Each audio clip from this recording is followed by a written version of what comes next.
కొందరి జీవితాలలో చూసినప్పుడు ఎప్పుడు అబద్ధాలు అబద్ధాలు, ప్రతి దానికి అబద్ధాలండి. చిన్నదానికి పెద్దదానికి అబద్ధాలు లేకుండా వారి రోజును వారు ప్రారంభించలేరు, ముగించలేరు.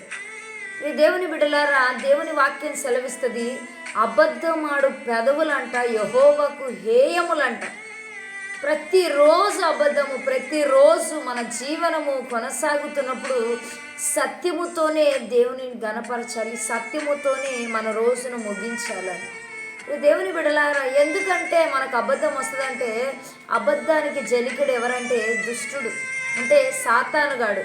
సాతానుగాని ఏలుబడిలో మనం ఉన్నప్పుడు మన నోటంతా అబద్ధాలు చాలా వరకు అబద్ధాలు మాట్లాడుతూ ఉంటాం. ప్రియ దేవుని బిడ్డలారా, ఒక క్రైస్తవునికి అబద్ధం ఆడుట అది దేవునికి ఆయాసకరం అంట, ఆయనకి ఇష్టం లేదంట. అది అయినా ప్రతి విషయంలో, ఒక ఉద్యోగానికి వెళ్ళిన అబద్ధం, ఒక మందిరానికి వెళ్ళిన అబద్ధం, కుటుంబములో అబద్ధం, ఎక్కడికి వెళ్ళినా తన సర్కిల్ అంతా కూడా అబద్ధముతో నిండుకొని ఉంటుందంట. ప్రియ దేవుని బిడ్డలారా, దేవుడు అంటున్నాడు, అబద్ధ పెదవులంట యెహోవాకు హేయములంట అండి.